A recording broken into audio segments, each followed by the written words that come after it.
Alors, par la grâce de Dieu, je ne pense pas pouvoir enseigner.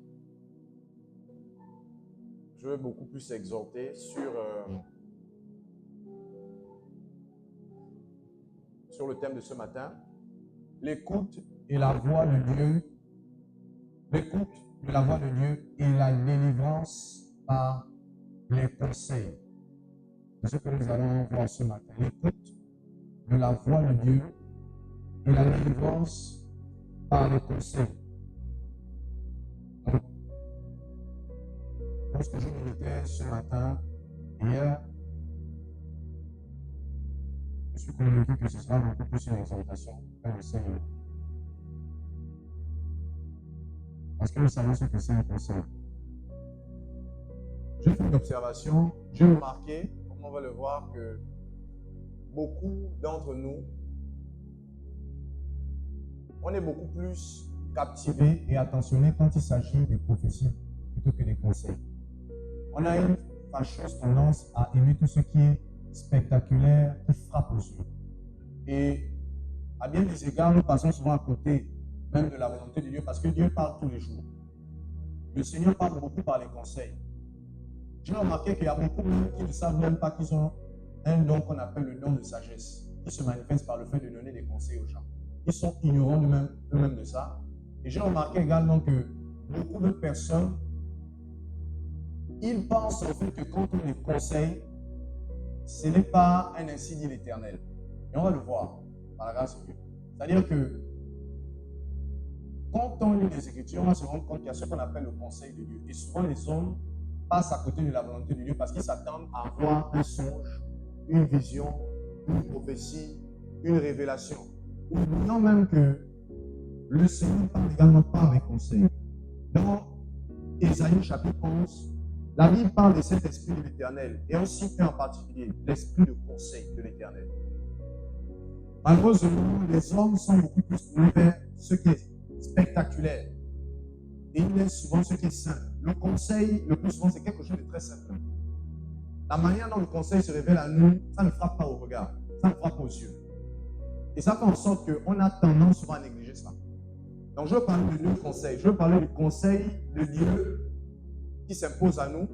Et je veux parler de prendre des conseils. Le conseil du Seigneur qui vient des hommes, qui vient la plupart du temps des hommes. Mais le premier conseil que je veux aborder, c'est le conseil par rapport à la volonté de Dieu qui s'impose à toi. On va voir ça tout à l'heure. Donc avant d'aller plus loin, je souhaite qu'on puisse prendre des passages qu'on va lire en rafale. Et puis on va démarrer à partir de là. Donc si quelqu'un peut avoir le micro. Bah non. On va aller vite, je vais lire moi-même. Mieux. Donc nous sommes dans Genèse chapitre 3. À partir du verset 8. Genèse, le chapitre 3, verset 8. Je lis.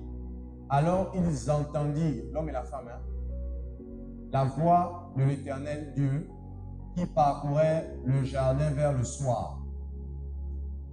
Et l'homme et la femme se cachèrent loin de la face de l'Éternel Dieu, au milieu des arbres du jardin.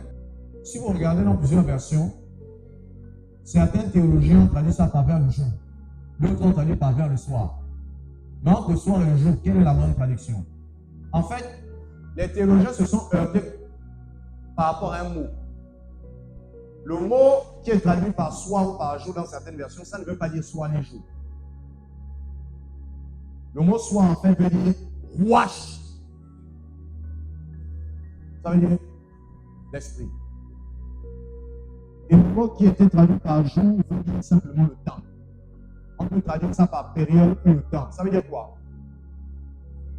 Littéralement, dans le jardin, il y avait une voix de Dieu qui parcourait au temps de l'esprit. C'est ce que ça veut dire. Et vous savez, lorsqu'on a accepté le Seigneur Jésus, la même voix qui parcourait le jardin parcourt toujours. Pourquoi? Parce que la Bible nous informe que nous sommes assis dans le lieu céleste en Christ. Je te pose la question, si tu es assis en Christ dans le lieu céleste, ça veut dire que tu es tous les jours. Parce que dans l'Apocalypse, on dit qu'il y a des voix qui sont de son trône. Ça veut dire que la voix de Dieu là, elle part tous les jours. Et mieux, je répète souvent ici que Jésus a dit, je serai avec vous tous les jours jusqu'à la fin du monde. Un Dieu qui est avec toi tous les jours, il parle tous les jours. Et le problème, c'est qu'on ne prend pas garde. Et j'ai remarqué que le Seigneur parle aussi beaucoup par les conseils. Et les hommes n'entendent pas. Il y a une voix de Dieu qui est dans les conseils, qui parcourt dans les conseils. Mais les hommes ne prennent pas garde. Ils attendent à Dieu dans les rêves, dans les prophéties, dans les visions. Mais ils n'entendent pas la voix de Dieu. C'est souvent dans les conseils. La voix de Dieu parcourt. Donc le temps dont il est question, ce n'est pas un temps, je veux dire quoi, physique. Ce n'est pas un temps qui est défini en fonction du soleil et de la lune. C'est un temps de l'esprit. C'est un temps spirituel. Et voilà pourquoi je vous ai enseigné ça. Les Juifs avaient pour coutume de sacrifier des agneaux entre les deux soirs. En fait, c'est une expression qui renvoie au temps de l'esprit. Entre les deux soirs. C'était environ 3 heures de temps. Entre 15h et 18h. Entre le début de la déclinaison du soleil et son couchant. Le temps de l'esprit. Et voilà pourquoi il y avait une recommandation de sacrifier les agneaux à cette période-là. Maintenant, ce temps, il est beaucoup plus spirituel aujourd'hui. Et ce que j'ai envie que vous reteniez, c'est que la voix de Dieu, elle continue à parcourir. Mais c'est à nous de la discerner. Elle ne parcourt pas seulement par la prophétie. Ainsi dit l'Éternel. Faire comme ça, faire comme ça. Non. Si tu t'attends là-bas, parce que Dieu n'est pas ton serviteur. C'est toi qui sers le Seigneur. Ce n'est pas toi qui dois lui imposer une manière dont il doit te parler. Et j'ai remarqué que le Seigneur parle beaucoup par les conseils. Maintenant, j'ai une question à te poser. Est-ce que tu saisis et tu écoutes la voix de Dieu au travers des conseils?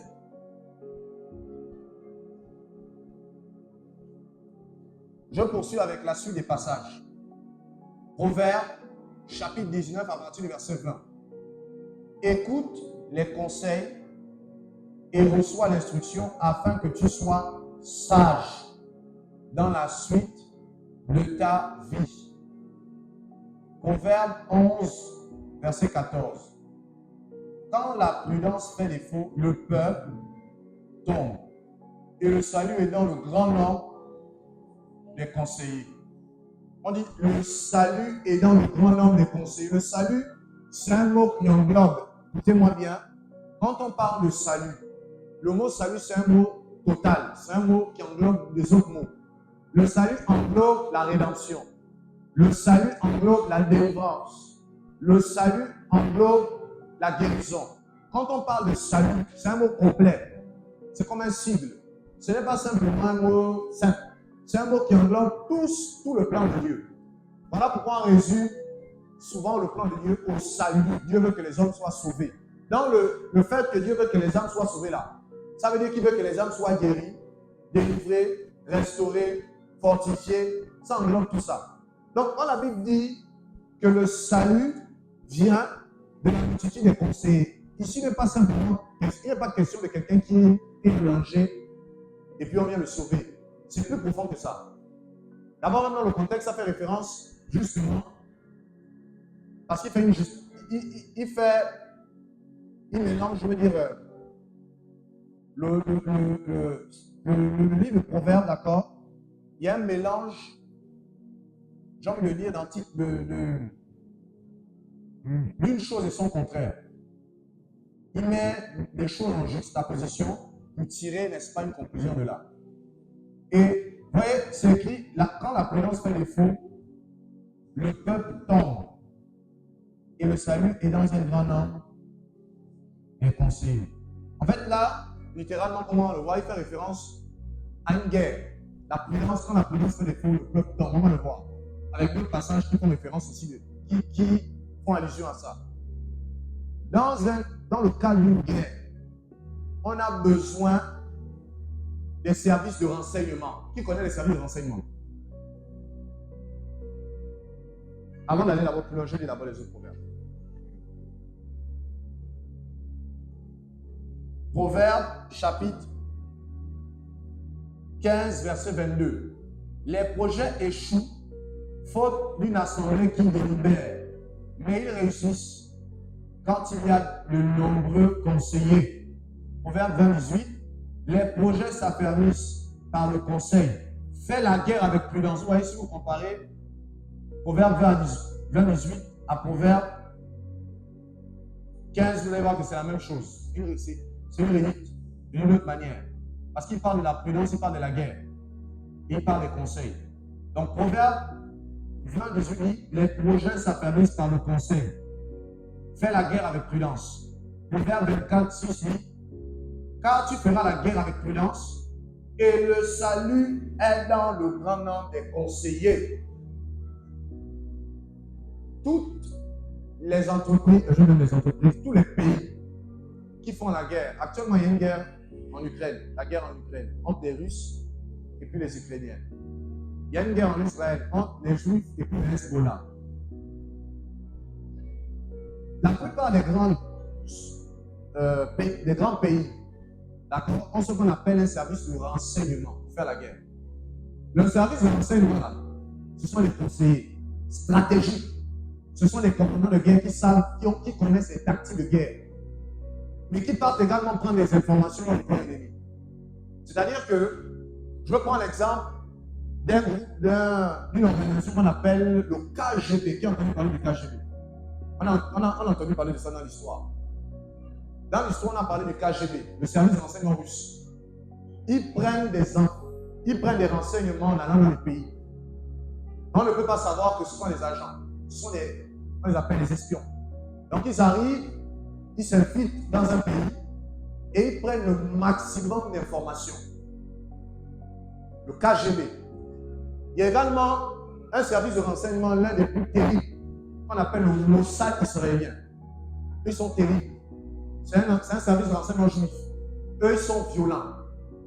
Parce que eux, en fait, ils ont beaucoup fait parler d'eux avec des choses qu'ils ont, des attentats qu'ils ont déjoués et des infiltrations des terroristes qui sont allés chercher dans les pays étrangers, les ont ramenés dans leur pays, sans qu'on le sache. Le Mossad israélien.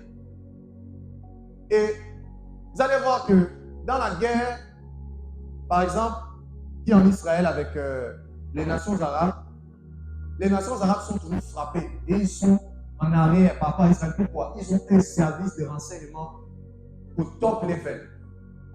Depuis l'Antiquité, les Juifs avaient toujours pu se passer les grands espions. Rappelez-vous des espions que Moïse avait envoyés.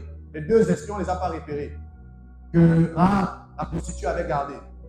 Donc depuis des millénaires, les Juifs sont très bons dans l'espionnage. Et ils sont capables de faire ce qu'on appelle une exfiltration. C'est-à-dire prendre quelqu'un en mission commando, un bandit, ils le prennent, ils le font sortir de son pays sans que personne ne sache.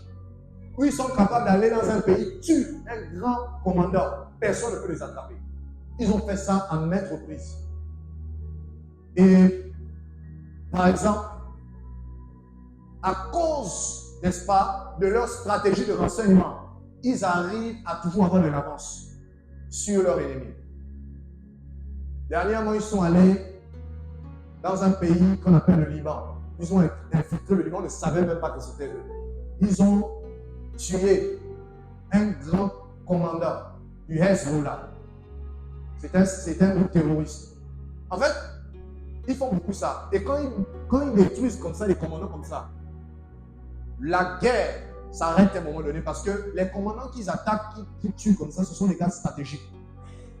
Ils sont allés, et ils ont aidé par exemple les États-Unis à tuer un grand commandant qu'on appelle Suleiman, j'ai oublié quelque chose comme ça, c'est un Iranien.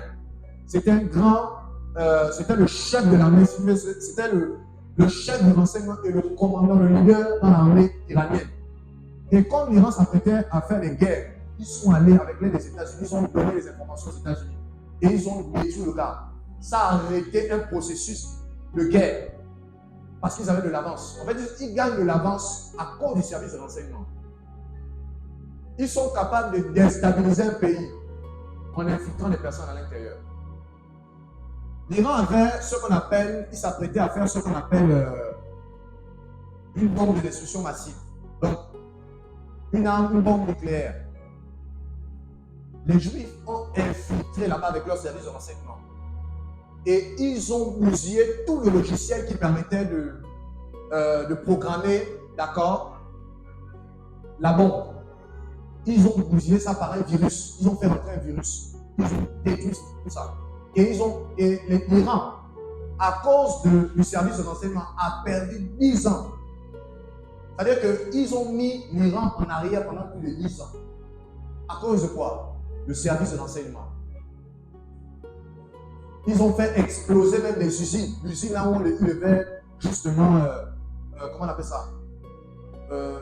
Commencer le programme nucléaire. Ils ont bousillé ça. Service de renseignement. Je ne sais pas si vous le savez. Pendant la Deuxième Guerre mondiale, ils sont allés, ils ont pris tous les... Je vous donne un exemple. Les Juifs ont ce qu'on appelle la bombe nucléaire, justement. Mais ce n'est pas les Français qui leur ont donné ça. Ce n'est même pas les Américains. Ils ont eu ça à cause du service de renseignement. Ils sont allés infiltrer, n'est-ce pas, comment on appelle ça, l'Allemagne. Ils ont récupéré les ingénieurs, parce que vous savez, l'Allemagne était très avancée par rapport à tout ce qui concerne la guerre. Hein. Les Américains étaient en arrière. C'est parce que beaucoup se sont mis contre l'Allemagne qu'ils ont réussi à faire à mettre à genoux l'Allemagne. Mais ils étaient en avance sur tout ce qui est armement. Et les Juifs savaient ça. Ils ont infiltré l'Allemagne et ils sont allés récupérer tous les ingénieurs d'Hitler. Ils les ont amenés en Israël. Et ces ingénieurs-là, ils leur ont imposé de donner comment on appelle ça, de donner des informations sur comment ils ont élaboré des armes. Donc, ils ont eu l'armement nucléaire au travers des infiltrations qu'ils ont eu à faire. Il y a un des plus grands gradés ingénieurs allemands qui a conçu la bombe nucléaire allemande et tout le reste. Ils l'ont récupéré. Personne ne savait. Ils ont fait des infiltrations terribles au point où ils ont récupéré beaucoup de personnes qui avaient tué les Juifs, ils les ont jugés dans leur pays. Les gens étaient dépassés comme ça. On voit seulement le tribunal qui s'ouvre et on se rend compte qu'ils ont attrapé toutes les personnes qui étaient devant, qui ont tué les Juifs. Et ils les ont jugés. À cause de quoi? Service de renseignement. Et c'est ce que le Proverbe est en train d'expliquer. Pour faire la guerre, là, il faut un service de renseignement, des conseils. Voilà pourquoi vous allez voir que dans les Écritures, on nous parle des desseins de Satan. Qui a entendu parler des desseins de Satan? Les desseins de Satan, c'est les conseils de Satan. C'est un plan. Un conseil, comment on va le voir, c'est un plan. C'est un canevas. C'est une procédure. Et dans le royaume, le Seigneur nous donne de l'avance. Comment? Il nous fait parvenir des stratégies de l'ennemi. Tout ça, c'est le conseil. Et mieux, c'est pas si ça ne se limite pas seulement au combat spirituel. Même par rapport au projet pour se marier, si tu ne prends pas les bons services de renseignement, tu vas prendre un bon païen, ou une bonne païenne, et ce sera la bagarre. Voilà comment on dit, hein? Les conseils. Tous les projets ont besoin de conseils, de services de renseignement. Voilà comment on dit, le salut vient de la multitude des conseils. Dans le salut, il y avait mariage, était affaire, il y a tout dedans. C'est ce qu'on appelle le salut. C'est un mot costaud. C'est un mot qui englobe les autres mots. Le salut. Même dans le domaine des affaires, il faut les conseils. Regardez. Dans une entreprise, il y a ce qu'on appelle le conseil d'administration. Qui a entendu parler de ça? Le léger, on le conseille. Le léger là, qui gère, qui est souvent dur avec les gens, lui-même là, il prend les conseils. Lors du conseil d'administration. Le conseil d'administration, c'est, n'est-ce pas, une réunion qui regroupe les PDG de l'entreprise, les actionnaires, tout ça. Et on donne des conseils stratégiques au directeur. On l'oriente sur ce qu'il doit faire, sur les perspectives de l'année. On dit que désormais, c'est comme ça que tu orientes. Voilà. On conseille le directeur. Pourquoi? Si on ne le fait pas, l'entreprise peut tomber. Parce que dans le conseil d'administration, d'accord, on prend le temps d'examiner, en fait, pendant la réunion qu'on appelle le conseil d'administration, on fait le bilan de l'entreprise. Sur l'année, on fait des comparaisons sur les années. Et on fait une comparaison et on regarde les forces, les faiblesses, les avantages, les inconvénients. Et ensuite, on prend des décisions.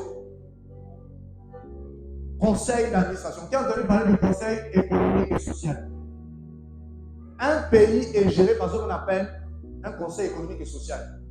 Autre information, à un moment donné, le conseil économique et social, notamment là, était tombé, il n'y avait plus rien. Ils ont restauré ça avec la CTRI récemment. Là. Le conseil, d'accord, économique et social permet justement de donner des stratégies sur le plan économique, social et environnemental. C'est parce que souvent, ces milieux ne sont pas manquent de vrais conseillers. Donc la cherté de la vie, par exemple. Normalement, dans ce conseil, on doit gérer ça. Parce que c'est pas parce qu'à un moment donné, le Gabon n'avait pas de conseil économique et social. Qu'est-ce qui s'est passé? Merci. Qu'est-ce qui s'est passé? On s'est retrouvé avec quoi? La vie chère. La vie chère, hein? Il est vrai que d'une part, que c'est dû à les guerres en Ukraine. Il y a une raison à ça. Voilà. Mais c'est parce que aussi, on manque de véritables conseillers sur comment faire en sorte de diminuer le prix du riz. En faisant quoi? En produisant. Regardez, la cherté de la vie au Gabon, là, c'est un problème de conseiller. C'est un problème de stratégie. Et ils sont en train de se lever, mais ils sont encore en retard. Et les Gabonais se plaignent tous les jours. Ils passent au supermarché. On fait des promesses, mais les prix sont chers. Pourquoi? Problème de conseiller. Ils n'ont pas suffisamment pris des renseignements sur le pays qui ont des prix moins chers. Parce que normalement, ce qu'on appelle des missions. On envoie des gens en mission, ils regardent. Au Cameroun, ils regardent, ils voient qu'ils produisent telle chose. Et ils voient que le riz là-bas, c'est moins cher. Pourquoi? Il y a la production. Comment ils ont fait? Ils voient. Et ils viennent, ils reproduisent le même processus ici. Ils partent au Brésil, puisque c'est un pays qui produit beaucoup la viande et consorts. Ils regardent la stratégie du Brésil. Ils ont fait quoi? Ils ont commencé à l'agronomie. Il faut combien de terre? Ils prennent des informations, ils reviennent, ils appliquent. Mais il n'y a pas ça. Bien c'est à ça, ils ont des mamans en retard. On va les juger à la fin de l'année. Donc, vous voyez, le problème, d'accord, de conseil apporte des problèmes. Dans la guerre, tu vas perdre la guerre. Rappelez-vous, on dit, le manque de conseil fait tomber en fait. Donc, pour qu'une entreprise soit pérenne, elle s'inscrit dans la durée, elle a besoin des conseils stratégiques. Même la mairie, il y a des conseillers là-bas. Le maire a besoin des conseillers pour réussir son plan. Il n'est pas seul. Vous avez des conseillers municipaux. Qui ont entendu parler de ça? Voilà. Donc, la société est organisée de telle sorte que, normalement, le conseil a sa place. Mais est-ce qu'il est écouté? Est-ce qu'il est appliqué? C'est la question qu'on doit se poser. Est-ce qu'il est écouté? Est-ce qu'il est appliqué? Je vous dis, si réellement, le Gabon, on avait une vraie stratégie, on avait vraiment mis en place, si le conseil économique était suivi, avec son rôle, les prix chers là, on devait contrôler ça. C'est parce que ça ne suit pas. Ça ne suit pas. On n'a pas un bon service de renseignement. Ils ne prennent pas suffisamment des informations sur des pays qui ont réussi, des pays producteurs, comme la Chine, pour voir comment on peut reproduire le même modèle. Est-ce que vous me comprenez?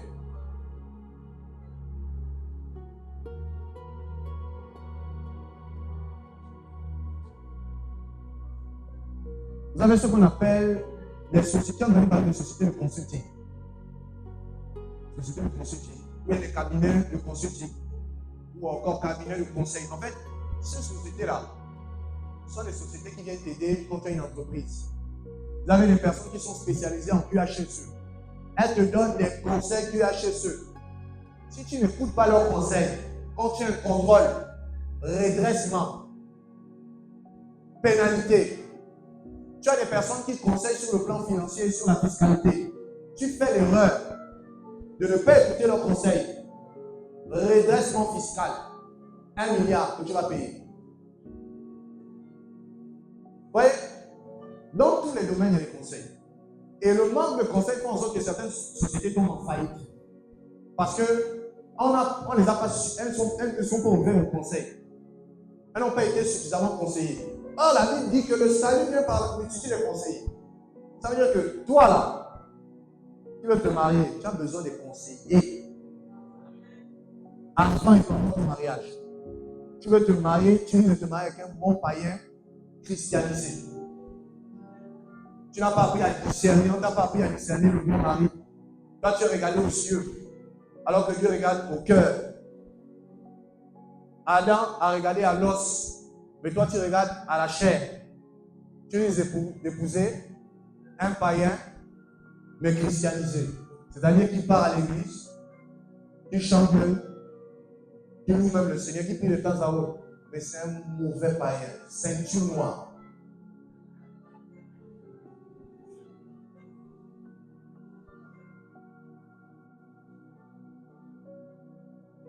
On a vu ça. Des frères qui sont cassés la figure, des soeurs qui sont cassés la figure dans les mariages, dans les accords, dans les fiançailles. Ils sont partis, ils ont voulu même seulement s'accorder. C'était compliqué. Parce que derrière, il n'y a pas eu beaucoup de conseils. Moi, j'étais dans une église où il y avait une certaine liberté qui faisait en sorte que les gens, il n'y avait pas d'encadrement dans les fiançailles, dans les accords. Ça faisait en sorte que les gens s'accordent, les gens se accordaient. En fait, c'est un mot qui veut dire qu'ils se mettent ensemble et puis ils se désunissent. C'était vraiment le désordre. Pourquoi? Parce qu'ils étaient, personne ne prenait le conseil. Personne ne prenait le conseil, ils partaient sur les accords. Après, ils trouvent là-bas, c'est une Jézabel ou un Jézabo. Ils cassent, ils partent là-bas. C'est la même chose. En fait, on se rendait compte que le problème, c'était même pas les autres, c'était eux-mêmes. On connaît des frères qui ont eu plus de 7 accords. Mais il y a toujours désaccordé. Il part en accord, il saute là-bas, il saute, rien à faire. Pourquoi? Quand tu regardes le frère, ne demande pas les conseils. Donc, dans tous les projets, on a besoin des conseils, même dans les affaires. Moi-même, on va démarrer les affaires, j'aurais besoin des conseillers. Donc, les conseils sont à tous les niveaux. La nature nous enseigne. Alors, simplement, ce qu'on appelle conseil, c'est demander un avis, prendre une consultation. En fait, en hébreu comme en grec, conseil veut dire consultation ici. Donc, je vais essayer de donner quelques synonymes. Le mot conseil, en grec comme en hébreu, veut dire ceci. Consulter, dessin. Quand je parle de dessin, je ne parle pas de dessin. On dessine ou dessin, mais je parle des plans, dessin. Voilà. Donc, ça veut dire plan, ça veut dire but. Donc, dans un conseil, on a un but à atteindre. Ça veut dire conspirer, délibérer, méditer, prophétiser, projeter. C'est ce que conseil veut dire. Amen.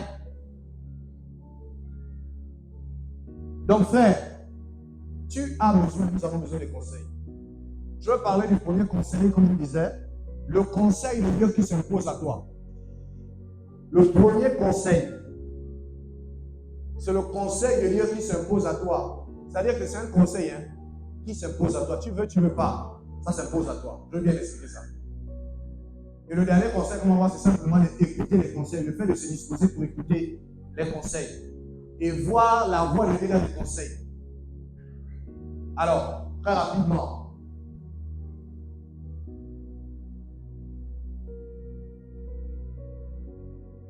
Donc je disais d'abord que les conseils, ce que j'ai remarqué, c'est que soit ils sont méprisés, ignorés ou bien négligés. Méprisés, négligés par celui à qui on donne des conseils et ignorés, d'accord, ignorés par celui-même qui donne des conseils. Souvent les personnes qui donnent des conseils ne savent pas qu'elles sont en train de prophétiser. Vous allez voir ça. Un conseil peut cacher une prophétie. Un conseil peut cacher une guérison. Un conseil peut cacher une délivrance. Regardez, dans le royaume du Sud, il n'y a pas que reçois ta guérison. powerful. Pas que comme ça. On reçoit aussi les guérisons par les conseils. Vous allez voir ça dans la Bible. Dans le royaume, il n'y a pas que des délivrances qui se passent par powerful. Il y a des délivrances qui se passent par les conseils. Même Jésus a fait ça. Vous allez voir. Il y a des délivrances qui se conservent par des conseils.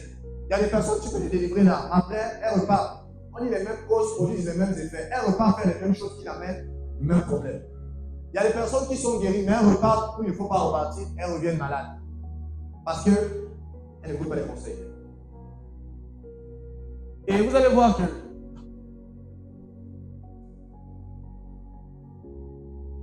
un des noms du Messie dans Ésaïe 9, c'est l'admirable conseiller. Le Messie, on l'appelle l'admirable conseiller. Dans Apocalypse chapitre 3, verset 18, Jésus dit à une église, je te conseille d'acheter auprès de moi. Donc, Jésus donne des conseils toujours. Il ne prophétise pas seulement. Il ne guérit pas seulement. Il donne des conseils. Et j'insiste parce que c'est trop, en fait, les conseils sont trop négligés. On a l'impression que tellement c'est simple, il n'y a pas de dedans. Il y a quelqu'un, il y a de dedans.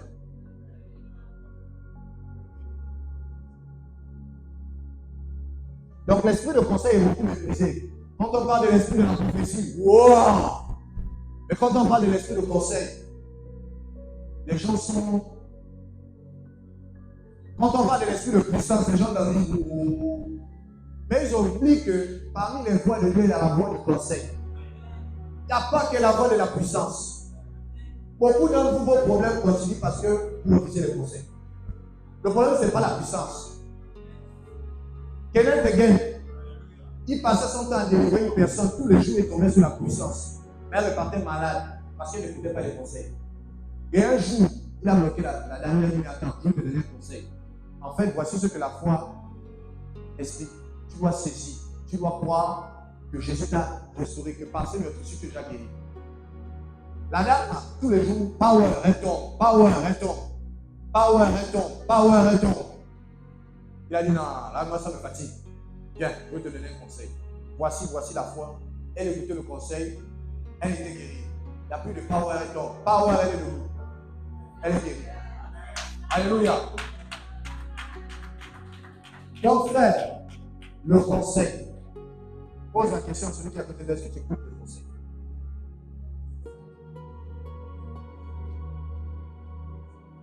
Et je vais expliquer l'une des raisons qui font en sorte que les hommes, quand ils voient les conseils, ils sont un peu...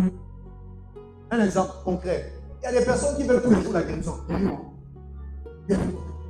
Quand tu regardes, tu sens qu'en fait là, c'est le conseil. C'est le conseil dont elle a besoin. Dont il a besoin. Et le problème, c'est parce que il y a une réalité à ça. Dans 1 Samuel, chapitre 16, verset 16, verset 7, voici ce que la Bible dit. Et l'Éternel dit à Samuel, ne prends point garde à son apparence et à la hauteur de sa taille, car je l'ai rejeté. L'Éternel ne considère pas ce que l'homme considère. L'homme regarde à ceux qui frappent les yeux, mais l'Éternel regarde au cœur.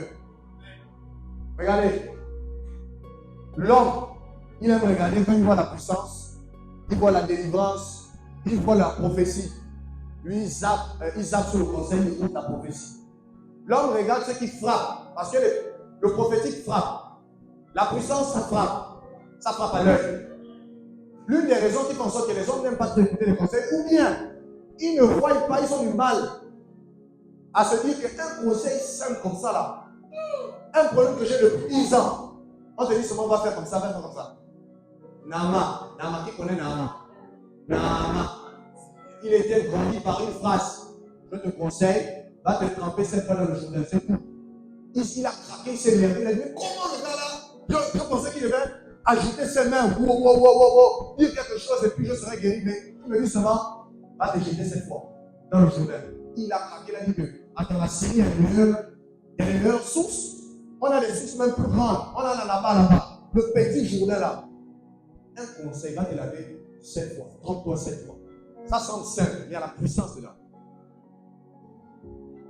Alléluia.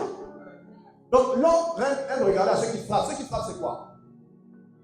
Le mot regarder ou le mot frapper les yeux, en fait, l'expression là, ça veut dire regarder devant. L'homme regarde devant. Ceux qui voient devant là, c'est ceux qui le frappent. Et en général, dans le contexte, c'est quoi? Il y avait 7 frères de David. David était le dernier. Tous les 7 frères de David étaient des gars quand même baraquelés. Le plus baraquelé, c'est celui dont on parle quand Samuel le voit, un prophète voyant. Il a failli se tromper lui-même. Parce qu'il a regardé, il a dit, non, ça, je sens qu'il y a Dieu dedans. Quand je vois sa taille, il a les pectoraux, il a les muscles. C'est sûr que c'est mon mari. Alléluia. Oui. Donc, quand le prophète Samuel voit le gars, il voit qu'il est costaud, il a les pectoraux, il dit, non, là, certainement, c'est lui loin de Dieu. Et Dieu lui donne un enseignement. Hé, mon gars, fais attention. L'homme regarde à ceux qui frappent aux yeux, c'est-à-dire à ceux qui voient tout de suite. Le devant. Ce qui voit devant lui, ce qui est spectaculaire, ce qui est puissant, ce qui semble même puissant. Mais Dieu regarde au cœur. J'ouvre une parenthèse, je vais te donner un conseil. Le premier conseil que je vais te donner, c'est que regarde comme Dieu voit. Regarde comme Dieu voit. Regardez avec moi, le passage dit, et l'Éternel dit, l'homme regarde à ceux qui frappent aux yeux, mais l'Éternel regarde au cœur. En fait, ce passage nous informe sur la façon dont Dieu voit. Le mot voir veut dire rare d'abord. Ça veut dire inspecter, examiner, apercevoir, considérer. Ça veut dire que, en fait, ce mot voir, ce n'est pas seulement voir. C'est examiner, considérer, inspecter, se renseigner. Donc, quand on regarde, tu vas avoir le renseignement. Mais ce n'est pas là la clé. En fait, pour regarder comme Dieu, il faut s'intéresser à ce que Dieu dit lui-même. Il dit, moi je regarde le cœur. Maintenant, quand vous regardez sur le cœur, vous allez voir que le cœur veut dire l'intérieur. Suivez-moi. Le milieu. Regardez, ça veut dire le milieu, l'intérieur, l'esprit, la compréhension. Ça veut dire quoi? Deux personnes regardent. Il y a Dieu et l'homme. Voici Dieu qui regarde le gars Eliab là, le frère de David. Quand Dieu le regarde, Dieu regarde à l'intérieur de lui. Samuel le regarde, il le regarde devant. Dieu dit que l'homme regarde devant. Moi, je ne regarde pas comme ça, moi, je regarde à l'intérieur. Ça veut dire quoi? Pour regarder comme Dieu, il faut regarder de l'intérieur. Il faut regarder à l'intérieur. Avant d'aller plus loin,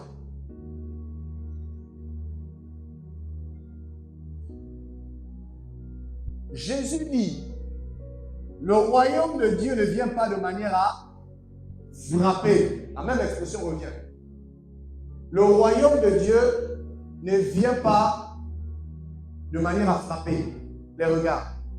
On ne dira point il est ici ou il est là.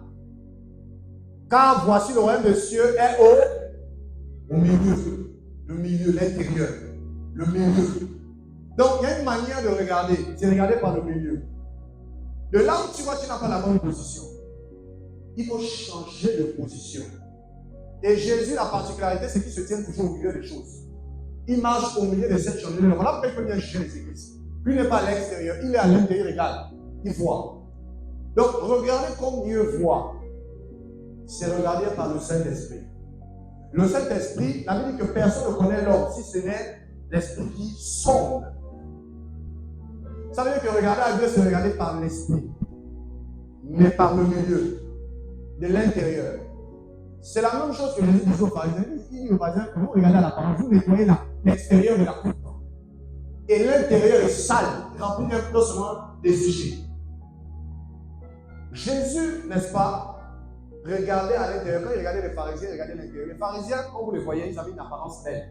De longues robes, ils ajoutaient les versets bibliques sur les robes et sur le front.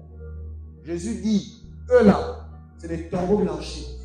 Ils sont beaux à l'extérieur. Mais à l'intérieur là, voyez, l'intérieur toujours revient. L'intérieur. Pharisien méchant, nettoie d'abord l'intérieur de la cour. Et puis l'extérieur sera propre. L'intérieur, c'est ce qui est profond. Comme Adam, l'os qui est à l'intérieur de la chair. Je ne veux pas développer comment regarder à l'intérieur, ce n'est pas le but. Mais sachez simplement qu'il faut regarder à l'intérieur. L'apôtre Paul dit que le vrai juif, ce n'est pas celui qui est à l'extérieur, c'est celui qui est à l'intérieur, le vrai juif. L'intérieur. Dedans. Ça veut dire que Jésus connaissait ceux qui avaient le dedans de l'intérieur. Voilà pourquoi il ne se fiait pas à toutes les personnes qui disaient Alléluia, gloire à Dieu. On y regardait, il savait quelles sont les personnes qui devaient le suivre jusqu'au bout. Il regardait au milieu. Par le milieu. Donc un conseil. Les apparences sont trompeuses. Arrête de regarder aux apparences. Regarde par le milieu. Alors, donc vous voyez que l'une des raisons qui fait en sorte que l'homme, d'accord, a tendance à négliger les conseils parce que justement, il n'a plus ce qu'il fera. Les conseils, c'est quelque chose de simple. Hein? Les conseils, il n'y a pas l'expectative dedans. C'est ok, fais comme ça, maintenant. C'est simple. C'est tellement simple que les gens. Moi, je me disais que Dieu me dit ma fille, voici ton mari. Rien, ça ne se passe pas comme ça. Mon fils, voici le chemin. Va à la droite là-bas. Après, tu prends la gauche. Et puis tu montes. C'est pas comme ça. Et les hommes, quand ils font une prière, voici leur problème, c'est qu'ils soumettent à Dieu des projets. Voici, j'ai le projet de me marier. Voici, j'ai le projet de démarrer un business. Voici, j'ai le projet de voyager. Seigneur, je te soumets. Et puis eux, ils partent dormir, ils s'attendent à souvent un rêve, un songe. Quand ils dorment, ils sont dans la position. Donc, ils se positionnent pour recevoir un bon rêve. Rien. Et au cours de la journée, il va te répondre par un conseil. Au cours de la journée, après la prière, voilà quelqu'un qui vient t'exhorter seulement sur un sujet en rapport avec ta prière. Un sujet, toi dans ta tête, tu ne sais même pas que c'est la réponse du Seigneur. Le conseil. Les conseils là viennent simplement. C'est souvent même des exhortations. On vient t'exhorter sur un sujet dont tu as abordé. Tu attendais une réponse, toi tu t'attends à une réponse powerful. Tu es là. Tu es en rakatalas, kandelia. Et Dieu t'a répondu au début. Ouais, mon frère, en fait, tu te rappelles, il y avait telle chose. Pourquoi tu as prié pour ça? Moi, tu réponds simplement. Au conseil.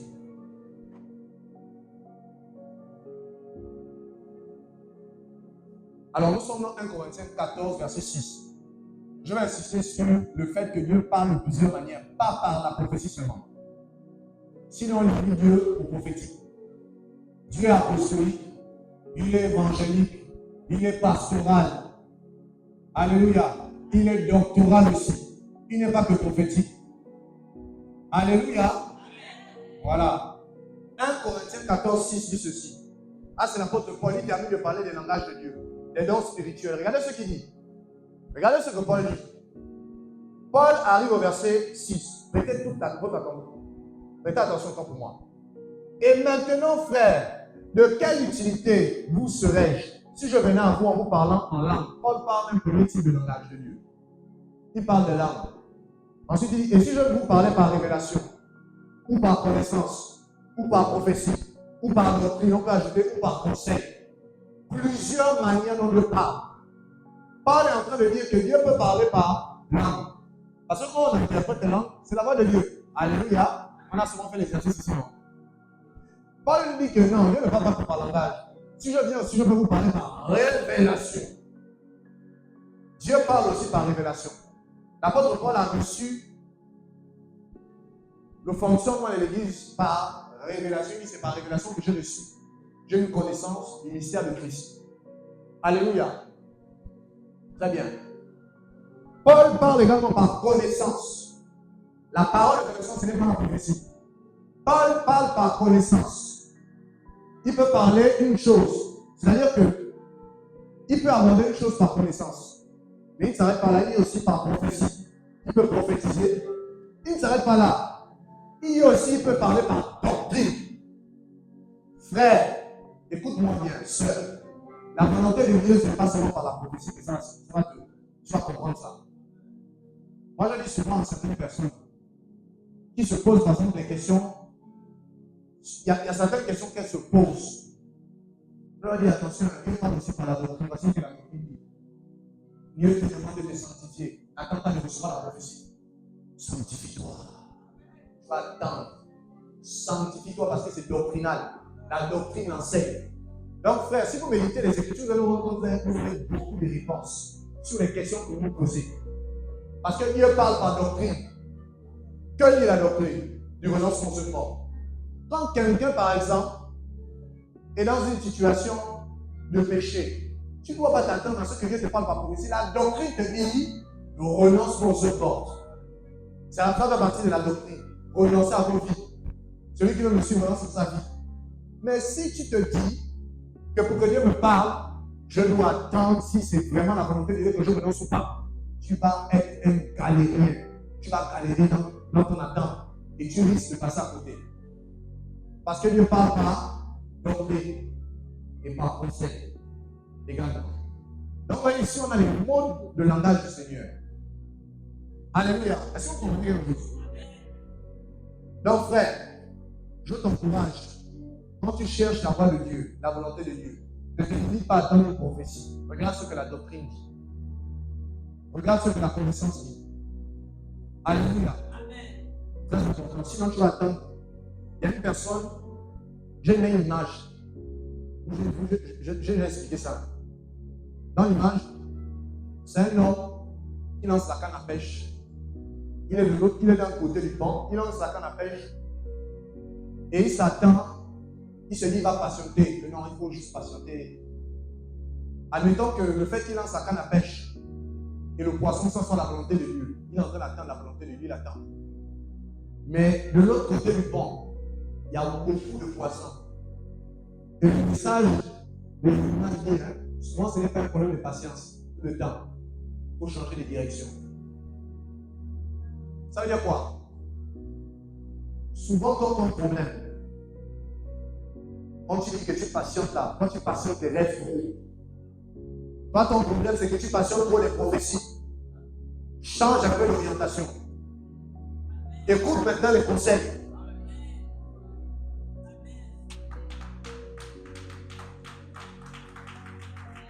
Alléluia. Arrête un peu les chants. Il y a une prophétie sur ma vie. Ah, je n'aime pas le chant là. Ah, je n'aime pas le chant là. Il y a aussi une doctrine sur ma vie. Il y a aussi un conseil sur ma vie. Si tu chantes ça, il y a un conseil sur ma vie. Oui, frère. Parce que ça va limiter les gens à attendre la prophétie. La prophétie. Le prophétique. Oh. Jésus enseignait beaucoup. Il ne prophétisait pas beaucoup, il enseignait beaucoup. Doctrinal, doctrinal. On dit que les gens étaient frappés de la doctrine de Jésus. Parce qu'ils n'enseignaient pas comme les pharisiens, ils étaient frappés de sa doctrine. Il faut creuser un peu dans la doctrine.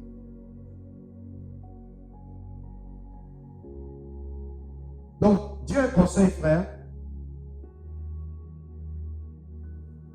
Le conseil de Dieu qui s'impose à nous, il est le suivant. Dans Ephésiens 11, dans Ephésiens 1, pour moi, verset 11, on dit, en lui nous sommes devenus héritiers ayant été prédestinés suivant la résolution de celui qui opère toutes choses par le conseil de sa volonté. Dieu a un conseil. Jérémie 23, 18 dit ceci. Qui donc a assisté au conseil de l'Éternel pour voir, pour écouter sa parole? Qui a prêté l'oreille à sa parole? Qui l'a entendu? Actes des apôtres 4, verset 27 à 28 dit ceci. En effet, comme ton saint serviteur Jésus, que tu as oint, Hérode et Ponce Pilate se sont liés dans cette ville avec les nations et avec le peuple d'Israël pour faire tout ce que ta main et ton conseil avaient arrêté d'avance. Écoutez-moi bien, je suis en train de vous lire qu'il y a un conseil de Dieu qui s'impose à toi. Et je vais prendre l'exemple de Jésus. Il y a un conseil de Dieu qui s'est imposé à Jésus. Selon les temps éternels, Dieu avait déjà mis son conseil. Rappelez-vous qu'un conseil, c'est un plan, c'est un dessin, c'est un programme. Dieu avait fait une programmation sur Jésus. Laquelle? Pour la crucifixion de Jésus, il avait insufflé son conseil à des païens. Suivez-moi bien, parce que le conseil là, ce n'est pas que les chrétiens. Pour entendre le conseil de Dieu, il faut juste avoir le discernement des esprits. Il faut avoir le discernement des esprits. Ça veut dire, même par la voix d'un païen, le Seigneur peut te répondre. Dieu a interpellé un homme qu'on appelle Balaam par un âne. L'âne lui a dit, toi aussi, arrête un peu, tu me frappes pourquoi? Dieu ne peut parler, l'ange de l'Éternel est là devant moi. Donc Dieu parle par tout le monde. Il faut juste discerner.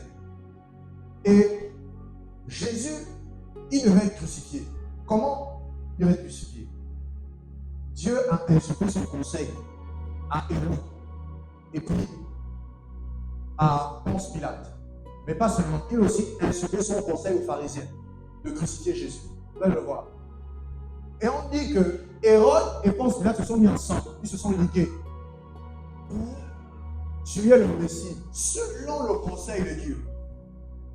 Donc ce qu'on appelle un conseil, dans le contexte dans lequel je suis en train d'expliquer, c'est la volonté de Dieu qui doit t'imposer à toi. Regardez, parmi vous là, il y a beaucoup de volontés qui s'imposent, mais vous ne comprenez pas. Il y a des choses qui viennent à vous.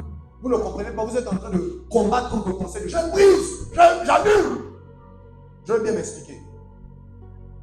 Jésus, Dieu prend un païen qu'on appelle Hérode, un méchant. Parce que vous pensez que Dieu va seulement utiliser les chrétiens. Il prend un païen qu'on appelle Hérode, Ponce Pilate, pour faire quoi? Crucifier Jésus. Regardez, écoutez-moi bien. Tu as fait une prière à Dieu. Seigneur Jésus, je veux changer. Change-moi. Transforme-moi. Le Saint-Esprit te dit oui. Bravo. Tu réponds à ma prière. Il organise un conseil. Hérode et Pilate modèrent pour te crucifier et te tuer. Écoutez-moi bien, s'il vous plaît. Vous allez comprendre la volonté de Dieu. Parce que les gens passent à côté de ça. Jésus, c'est deux païens qui se sont mis ensemble pour le crucifier. Et toi?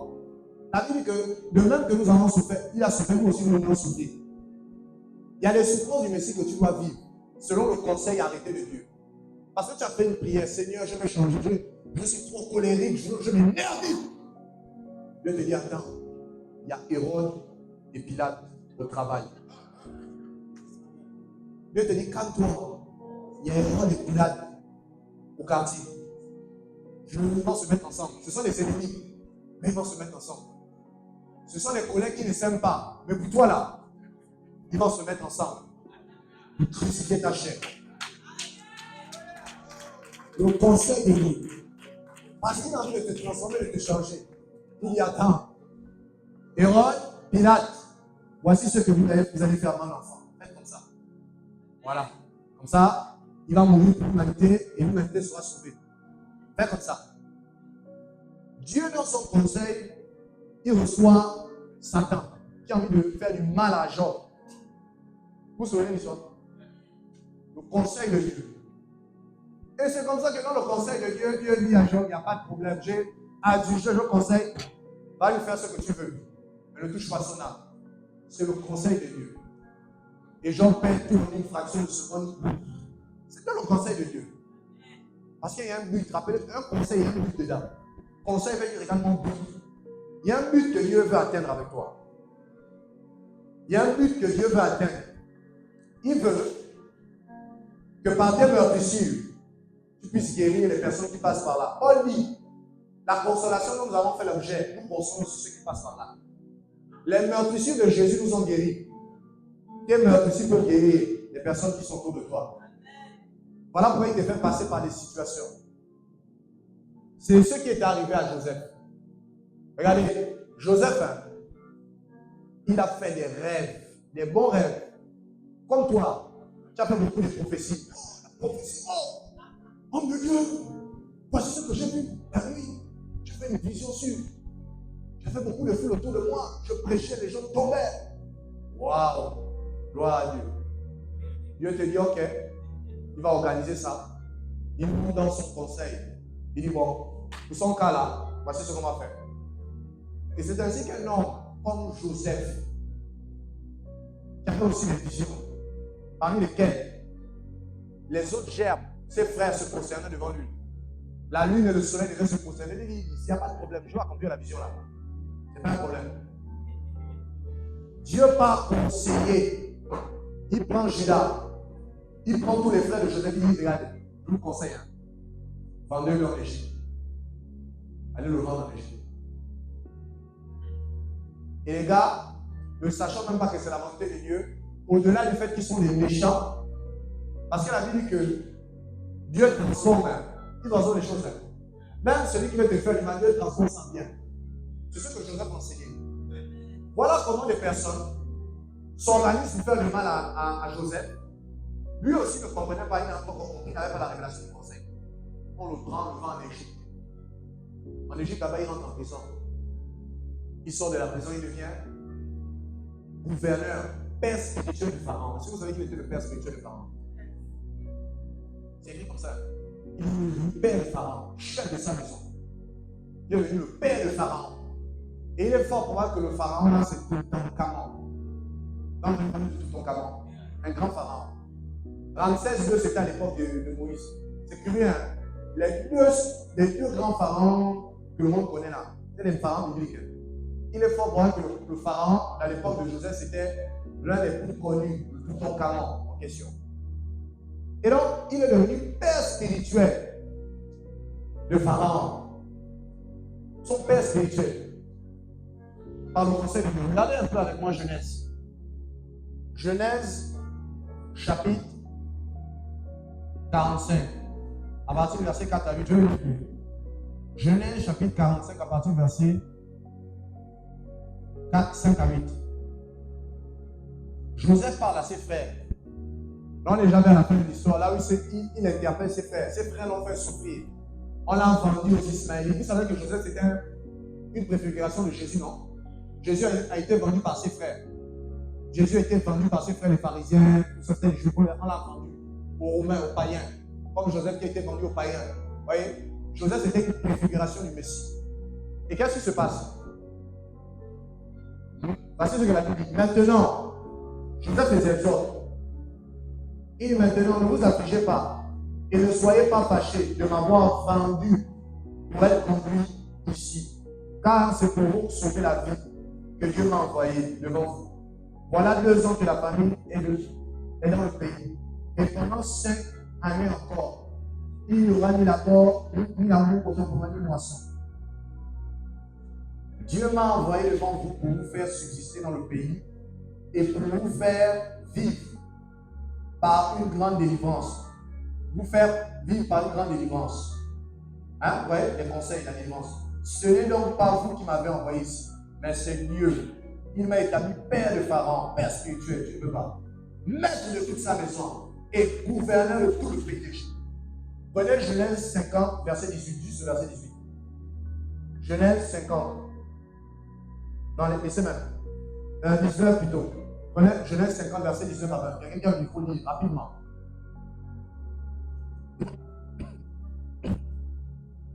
Joseph leur dit, soyez sans crainte car suis-je à la place de Dieu. Genèse chapitre 50, verset 19 à 20. Vous aviez médité de me faire du mal, Dieu l'a changé en bien pour accomplir ce qui arrive aujourd'hui, pour sauver la vie à un peuple d'entre nous. Regardez le plan de Dieu. On vend une personne, et Dieu a son plan derrière. En fait, c'était le plan de Dieu. Et Joseph avait tellement bien compris ça qu'il avait. Il n'en voulait pas se faire. Il a dit non. En fait, c'est pas vous, c'est Dieu qui m'a envoyé ici. C'est ça la conclusion de Joseph. Il dit non. Dieu m'a envoyé ici pour que je parte en Égypte. Il sait très bien. Dieu savait que je ne pouvais pas aller en Égypte. Dieu n'aimait pas l'Égypte. Il fallait qu'on me vende pour aller là-bas. C'était le seul moyen. Est-ce que vous savez qu'il y a des choses que vous ne pouvez pas faire si on vous impose ça? Vous savez ça? Il y a des choses que tu ne peux pas. Il faut que Dieu t'impose. Tu dis Seigneur, non. Dis-moi seulement. Dis-moi, ne me fais pas passer par les risques qu'il va te faire parce que ton cerveau ne peut pas comprendre ça. Il y a une adage qui dit les conséquences sont les jours qui les conseillent. C'est vrai. Parce que dans la vie de nous-mêmes, il y a des choses que même si on vient t'expliquer avec le verset biblique, on ne va jamais comprendre. Dieu te dit, attends, on s'impose à toi. Donc, frère, les amis, il y a des situations par lesquelles tu passes. Attention à ça. Ne commande pas le conseil de Dieu. Ne combat pas le conseil de Dieu. Il y a des situations par lesquelles tu passes, c'est dans le plan de le carnaval de Dieu. Pour te transformer et pour que tu sois père de la chose par laquelle tu passes. Alléluia. Donc, vous voyez, le conseil de Dieu, ça s'impose. Le conseil de Dieu. L'apôtre Paul dit dans Acte 20, verset 27, « Je vous ai annoncé tout le conseil de Dieu, sans rien oublier. » Amen.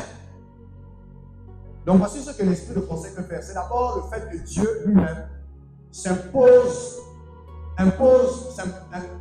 sa volonté. Donc, ce qu'on appelle le conseil d'abord, l'esprit de conseil, c'est le fait que Dieu, dans son plan, dans son carnaval, depuis le ciel, il a dit, bon, toi, je prends Pilate et Hérode, ils vont te faire un truc. Parce que quand je te regarde, tu me demandes la maîtrise de soi. Mais elle ne vient pas comme ça. Il faut qu'on te crucifie. Je veux savoir si tu m'aimes vraiment. C'est ainsi que la Bible dit que Dieu a fait passer le peuple d'Israël dans un affreux désert, afin de vérifier quelles étaient les dispositions de leur cœur, s'ils devaient obéir ou pas. Tu dis que tu aimes mieux, moi je t'aime, Seigneur, jusqu'au boutiste. Je suis un jusqu'au bout. Tu fais jusqu'au bout. Je te dis, ok. La maîtrise de son nom, tu m'as demandé là. Il y a Hérode qui arrive. Il va venir. Vous savez, Pilate veut dire la lance. Pilate veut dire la lance. Il va envoyer Pilate une lance de calories sur toi. Et tu dois te maîtriser. Tu dois bénir ceux qui te maudissent. Faire du bien à ceux qui te haïssent. Et prier pour ceux qui te maltraitent et te persécutent. Alléluia. Allah. Gloire à Jésus. Donc, bénis Pilate et Hérode. Il faut qu'il te crucifie. Tu as dit, Seigneur, je veux mourir. Je veux te suivre. Je veux te tuer. Accepte la mort maintenant. Ne résiste pas. Ne fais pas ce que j'appelle l'instinct de survie. L'instinct de survie, quand quelqu'un refuse de venir, il sent qu'il doit dire quelque chose. Moi, je me rappelle dans le monde, pourquoi vous l'avez vous connaissez? C'est toi qui as dit que tu es mort en Jésus. Tu as dit, Seigneur, prends ma vie. Ok. Et moi, je vais te prendre la tête, t'inquiète pas pour ça. Mais toi, tu retiens. J'appelle ça l'effet de sécurité, il ne veut pas mourir. Il sent que ça là, c'est trop fort. Il brise. Les prières de brisement là, il faut souvent arrêter ça. Je brise! C'est Hérode qui va te crucifier, frère. Tu veux briser toi. Il faut bien que quelqu'un meure. Il faut que le président de blé meure. Vous pensez que je me suis arrêté de se suicider comme ça? Hérode et Pilate devaient le tuer. Ils ont fait le plan. Voilà pourquoi les étoiles qui étaient ennemis deviennent des amis. Pour te faire ça.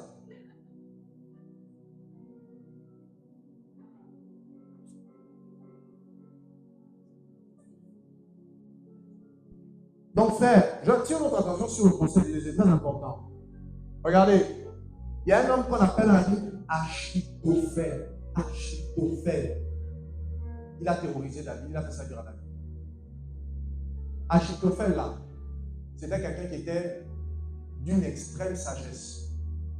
Et vous savez, Achitophel, on dit ça, il était tellement sage que son conseil, c'était un conseiller, vous voyez, on dit son conseil, c'est égal à ainsi parle l'Éternel. Frère, le conseil, c'est ce que je veux dire. Le conseil est égal à la prophétie, est égal à la doctrine. Hein? C'est la parole de Dieu, le conseil.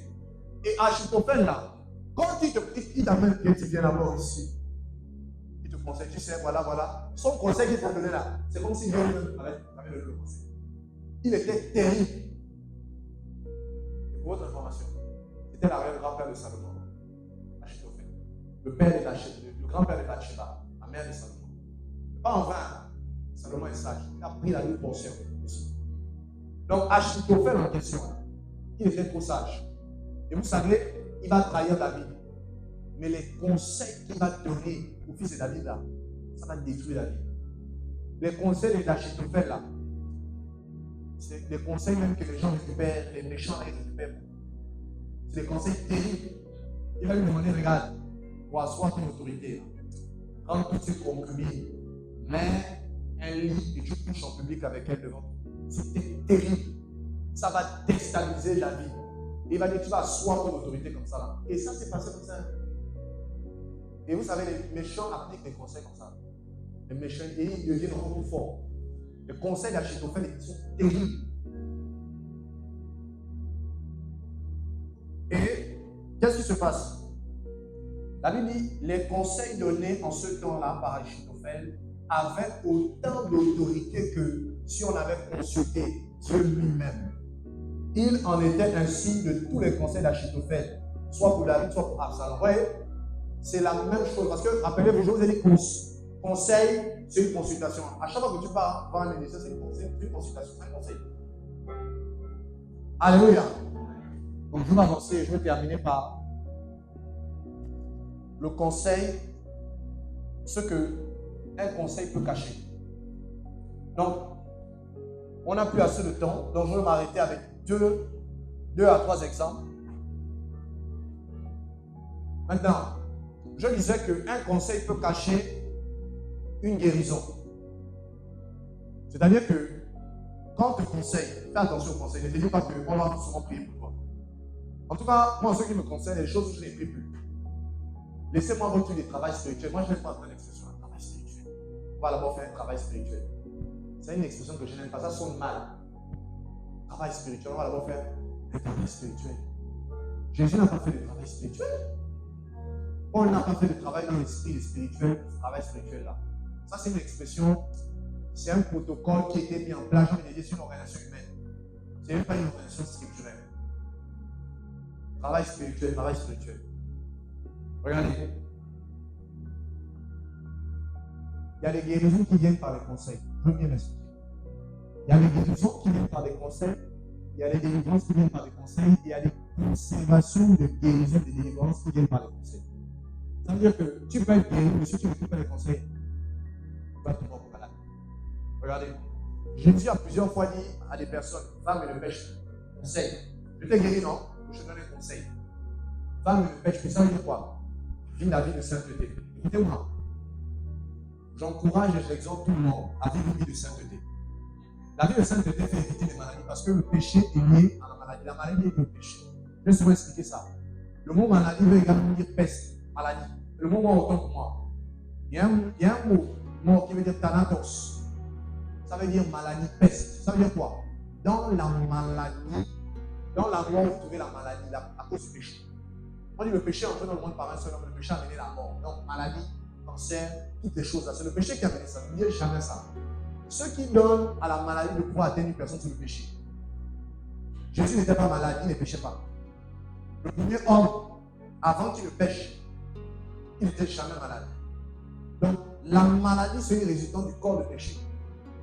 Voilà pourquoi Jésus dit à une personne, regardez vous-même, il guérit une personne, un paralytique qui était là depuis 38 ans, il lui dit, regardez, écoute-moi, je vais te donner un conseil. Je te guéris, non? Oui. Va, mais ne pêche plus. De peur qu'il t'arrive quelque chose de pire. Un des conseils que le Seigneur donne, c'est la sanctification. Il y a une manière de conserver la guérison et la délivrance, par la sanctification. Si une personne ne se sanctifie pas, on prie pour elle. Le Seigneur certainement la guérit, mais il y a quelque chose qui est pratique qui la rend malade. Je dis, il y a quelque chose qui est pratique qui la rend malade. Va, mais ne pêche plus. De peur qu'il t'arrive quelque chose de pire. Ça veut dire quoi? Si tu pars pour commencer le péché là, il y a quelque chose de pire qui va t'arriver. Donc, ça veut dire qu'il y a un lien entre la maladie et le péché. Ce n'est pas en vain que si vous vous souvenez, enfin, vous ne vous souvenez peut-être pas, il y a des puissants ministères de guérison que Dieu a suscités dans cette nation qui sont venus, notamment de l'étranger. Je parle des gens comme Renard Banquier. Est-ce que vous savez que Renard Banquier a guéri beaucoup de personnes? Mais après ce départ, les mêmes personnes sont retombées malades. Pourquoi? Elles pratiquaient les mêmes choses. la conservation de la délivrance se maintient.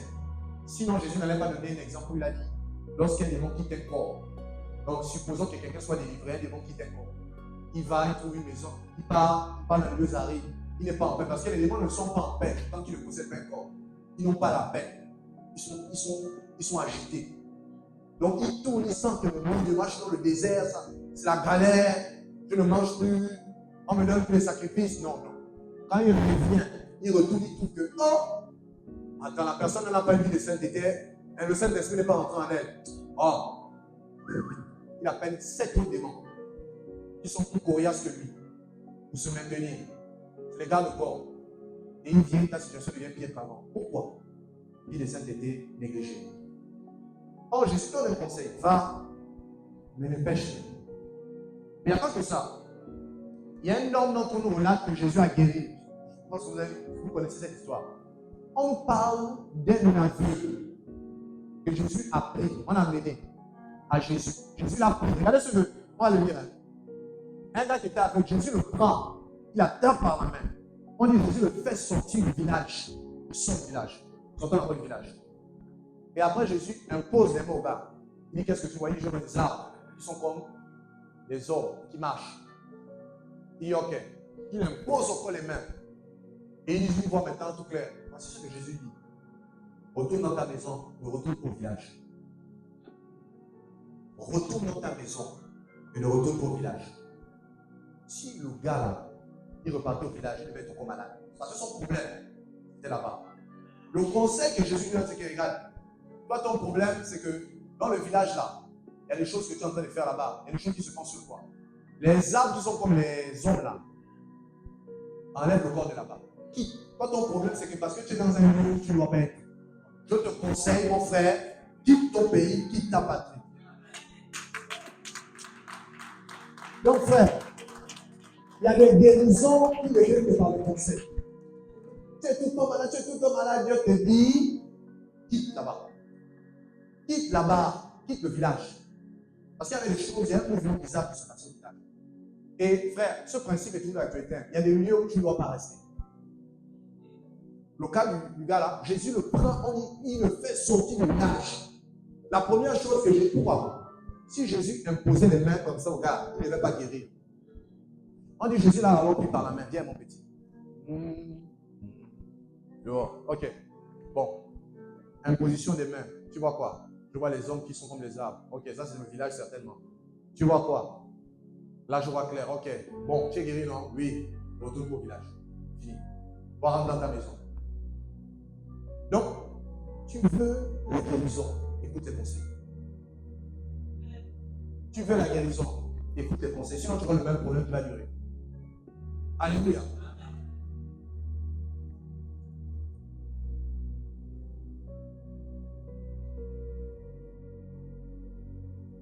Et je vais prendre un autre exemple. Vous savez, dans le monde séculier, est-ce que vous savez que ce n'est pas tout il y a des médecins, regardez. Il y a des médecins qui parlent de consulter. Après consultation, il y a certains qui te donnent des médicaments. N'est-ce pas? Ou qui programment des opérations. Maintenant, on va faire un truc. Admettons que les opérations et les médicaments soient la puissance de Dieu. N'est-ce pas? Ça veut dire que dans le domaine, en fait, ça veut dire que il y a des guérisons qui se font par la puissance, n'est-ce pas? Mais les mêmes médecins, quand tu les consultes, après consultation, ils te disent tu n'as rien. Je vais te donner un conseil. À te reposer. En 5 jours. Je vais vous entendre ça dedans. Il te donne un conseil. Ça veut dire qu'il y a des solutions et des guérisons qui ne viennent pas seulement par la puissance des médicaments. Ça veut dire que, admettons que les médicaments soient simplement la puissance de Dieu. La puissance de guérison. L'onction de guérison. Ça ne vient pas seulement comme ça. Ça vient aussi par le conseil. Regarde. Est-ce que tu stresses beaucoup? Oui. Ok. Est-ce que tu fais comme ça? Tu travailles devant l'ordinateur? Oui. Ok. Régule ça. Voici le conseil que je veux. Tu n'as rien en fait.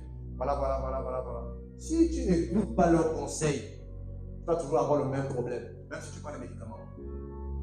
Parce que ce n'est pas tout qu'on guérit avec les médicaments. Ce n'est pas tout qu'on guérit avec la puissance. Il y a des choses qu'on guérit par les conseils. Pourquoi? Proverbe dit que mes paroles sont la santé pour vos os. Mes paroles sur la santé de vos os. Ça veut dire que la parole de Dieu, les conseils de Dieu sont une source, un remède de guérison. Même dans le proverbe, on dit ça. Mes paroles sont le remède pour ton âme. Alléluia. Donc, frère, même les médecins, même la nature nous enseigne. Il y a des médecins qui ne te donnent pas des médicaments comme ça. Ils te disent, on va te reposer. Je te donne 5 jours de repos. Repose-toi bien. Et les 5 jours de repos, tu ne fais pas ton travail. Tu te reposes. Et puis de rester devant l'ordinateur. Tu n'écoutes pas ça. Toi-même, tu vas voir ce qui va t'arriver. Tu vas avoir le même problème. Alléluia. Donc, les conseils peuvent cacher, n'est-ce pas, la guérison, comme je le disais, la délivrance. Nama, j'ai pris l'exemple de Nama. Regardez, le gars n'a fait rien d'extraordinaire. Élisée, il n'a rien fait, il n'a pas prophétisé, il n'a pas sauté. C'est sûr que Nana s'attendait à ça, agiter les bras, comme un moulin avant, tourner. Il a dit non, va te tremper cette fois. Conseil, va le faire. Nama a refusé, il s'est conseillé, ses messages ont fait à son dit, toi, regarde, si le gars t'avait dit de faire quelque chose de difficile, tu allais faire non? Oui. Il va te donner quelque chose de simple à faire, va faire seulement. Ça ne t'enlève rien. Et c'est ça le problème. C'est que le problème, c'est que les gens, les conseils, c'est trop simple. Or, ils ont dit que Dieu passe par le nous, il ne passe pas par la tempête, par le tourbillon. Le prophète Élisée, n'est-ce pas, fait une vision où il voit le tourbillon, il voit la tempête, il voit beaucoup de choses. Mais l'Éternel n'était pas dans tout ça. L'Éternel était dans un murmure de rocher. Et le conseil, c'est un murmure. C'est nous, c'est soft, c'est petit. Et ça semble insignifiant. Mais pourtant, il y a une puissance derrière. Et je vous disais que un conseil aussi cache une prophétie. Regardez, il y a des conseils qu'on donne en prophétisant. On est calme. Regarde-toi, il faut faire seulement ça, il faut faire ça. D'accord, tu vas voir ce que c'est. C'est une prophétie. Il y a un homme qu'on appelle Caïphe, le grand prêtre. J'ai entendu parler de Caïphe. Caïphe. La Bible nous dit en fait qu'il a conseillé les pharisiens de tuer Jésus. Il a dit non! Mais vous ne savez pas qu'il faut qu'un seul meure pour que nous tous soient sauvés. La Bible dit qu'il les conseillait. Et on dit qu'il ne savait pas qu'il prophétisait. Conseil pour cacher une prophétie. Attention, il y a des prophéties qui sont calmes. C'est des conseils. Il y a des conseils qui sont comme nous, qui sont calmes, mais c'est des prophéties puissantes sur terre. Donc, parce que selon le conseil arrêté de Dieu, selon sa pression qu'il avait arrêté de tuer le Messie, il a conseillé non seulement Hérode, il a aussi conseillé le grand prêtre. En lui disant, regarde, dis à toute ton assistance là, dans le Sanhédrin. Le Sanhédrin, c'est le tribunal de conseil. Conseil, il est de tuer le Messie. Non, il faut que quelqu'un meure. Et on dit que cette année-là, c'était lui qui avait la sacrificature. Voilà pourquoi il y avait une option prophétique qui était sur lui, mais qui s'est manifestée par le conseil. Je vous conseille de le faire mourir. Alléluia. Voilà pourquoi il ne faut pas négliger les conseils. Ça peut cacher des prophéties, des délivrances. Alléluia.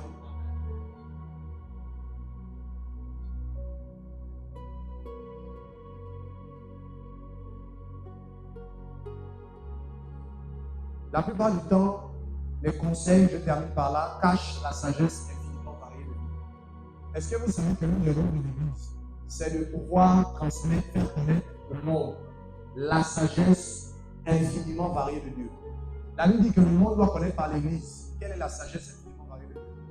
Paul dit que l'Église c'est la pluie, la colonne de la vérité. Ça veut dire quoi? Ça veut dire en vérité que frère, l'esprit de conseil là, tu dois aspirer à ça comme l'esprit de prophétie. Parce que le monde est dans des problèmes. Regardez, vous pensez que les gens qui ont des problèmes de foyer là, qui va les conseiller? Les gens qui ont des problèmes de foyer, qui va les conseiller? Vous pensez que c'est qui a le rôle de conseiller? Paul dit, l'Église, c'est la sagesse infiniment variée de Dieu. L'Église doit conseiller, c'est vous, c'est toi. Qui va conseiller ces gens au quartier là, qui manquent de sagesse? Qui va conseiller le président de la République? Les ministres. C'est vous. Vous devez aspirer à l'esprit de conseil. Et c'était l'esprit qui était sur Daniel. L'esprit du conseil. Il donnait des conseils en prophétisant sur le roi. Et il était animé d'une grande sagesse. Parce que le conseil cache une sagesse. Le don de parole de sagesse, là, vous entendez parler de ça, là. Je dis, beaucoup d'entre vous, vous avez ça. Mais comme je disais, comme ça se manifeste le plus souvent par des conseils plus négligés. Ceux-mêmes qui écoutent, à qui vous donnez des conseils négligés parce qu'ils s'attendent à une prophétie, vous-même, quand vous donnez des conseils, vous êtes étonnés. Ah, c'est 15 conseils, hein. Vous oubliez qu'en fait, c'est la parole de sagesse que vous manifestez. Mais comme vous pensez que la parole de sagesse, là, c'est une grande sagesse, là où ta bouche devient large. Quand tu es en train de manifester la parole de sagesse, mais tu ignores. Pourquoi? Parce que ça se manifeste justement, la plupart du temps, par des conseils qui sont simples. Et la parole de sagesse, là, ce sont les conseils. Un roi qu'on appelle Néco, un pharaon égyptien. Il dit, c'est un roi païen, hein? Il conseille un grand roi, un homme de Dieu, qu'on appelle Josias, qui avait l'onction. Il dit au roi là, parce que le roi dit, après qu'il ait restauré le temple, il a voulu monter pour faire la guerre. Mais il s'est mal renseigné. C'est ça le problème. Alors on dit, hein, faire la guerre avec prudence, prends des conseils.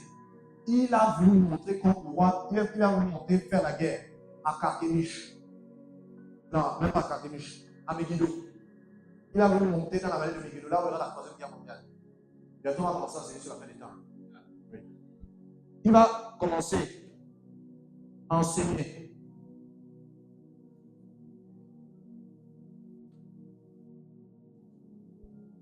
Il va monter, n'est-ce pas, à Megiddo.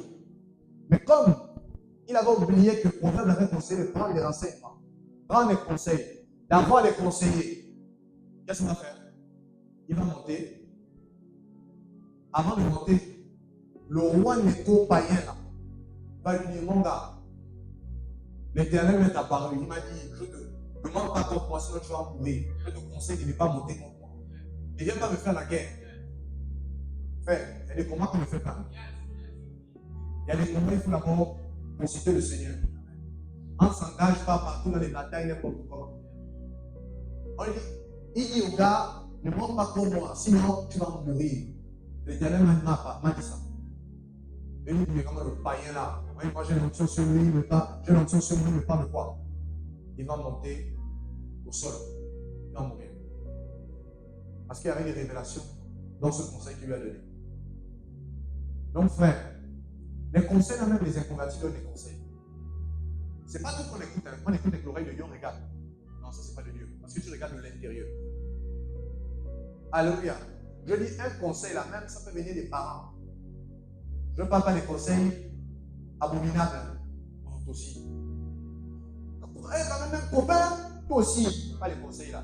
Non. Je parle des conseils spirituels. Alléluia. Il y a des gens qui sont conseillés aussi. Bouge un peu. Parce que lui aussi a dit que ne joue pas avant le mariage. Ah, c'est les mauvais conseils, pas les conseils là. Je parle des conseils spirituels. Alléluia. On va s'arrêter par là. Et la dernière chose, il y a plein de choses à dire. La dernière chose, c'est que, frère, il y a une manière de Dieu conseille beaucoup les gens, mais les gens n'aiment pas écouter ça. Vous avez les conseils là? Les réprimandes. Oh! Ça, j'ai remarqué que les gens n'aiment pas ça. Quand tu les interpelles, ils sont déjà mis de pied. Ils ont déjà préparé des phrases. Préparé, non, en fait, c'est parce que, non, en fait, non, c'est pas ça, mais c'est.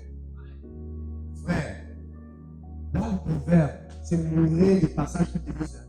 Si tu refuses à répondre, tu vas mourir. Les passages là sont fusion, sont les gens. Il y a plein de passages comme ça. On te dit que si tu refuses ces interpellations, tu vas mourir. Fais-moi le délit si tu refuses ces interpellations, tu vas mourir spirituellement. Parce que Dieu châtie celui qu'il aime. Dieu n'est pas vraiment chocolat aussi.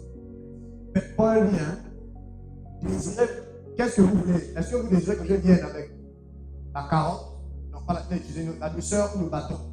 Il y a une autre expression qu'il utilise, je cherche. Paul dit clairement que quand je viens chez vous là, vous devez que je vienne avec le bâton, mieux que je vienne avec la douceur. Mon frère, dans le Seigneur là, il y a aussi le bâton. Vous avez dit, l'Éternel est mon berger, je ne manquerai jamais de rien. Vous avez mis la fin. La fin, on dit ta houlette et ton. La houlette, c'est la douceur, c'est la grâce. C'est un bâton cornu qui te permet de rattraper les brebis. Tu les attrapes par le cou. C'est ça la houlette. Il faut arrêtez-vous sur le mot et regardez l'histoire. On attrape la brebis qui veut s'égarer avec la houlette. Quand elle veut s'égarer, yes! Oh, la houlette, c'est la grâce, c'est la douceur. Oh, la brebis aussi, hein, bien. Il y a le bâton. À la papa, merci.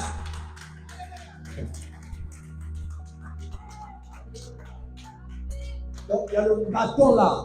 Ça te chicote le roche. Bon, c'est rouge. Tu peux t'asseoir. C'est aussi Bibi. Oui. Voilà. Il tapait. Voilà. C'est comme ça, on va dans ce style. On tape aussi. Donc, frère, il ne faut pas fuir. On se vient. Assieds-toi d'abord. Le message là que tu as envoyé là, hey, il ne faut pas te fâcher. Ma soeur, viens d'abord, viens d'abord. Est-ce que ça va? Tu n'as pas le petit copain? Non, je n'ai pas le petit copain. Tu es sûr? Oui. Donc, il faut faire écouter les remarques, les interpellations et les remarques. Il ne faut pas rejeter. Il faut avoir le cœur d'enfant. Un cœur d'enfant, c'est un cœur qui. Amen. Amen. Tu es prompt à écouter, pas seulement. Non, mais. Non. Non, il faut écouter. Tu as besoin qu'on te tape aussi un peu là. Parce que tu es beaucoup orgueilleux. Tu es beaucoup orgueilleux. On a besoin de te dire arrête un peu. Tu es trop orgueilleux. On a besoin de t'interpeller un peu. De lui dire attention, on va être léger. Oui. Oh. C'est ce que les écritures enseignent. Il faut aimer la réprimande. Est-ce qu'on peut se tenir debout? On poursuivra ça la prochaine fois, Dieu voulant. Il y a beaucoup de choses à dire là-dessus.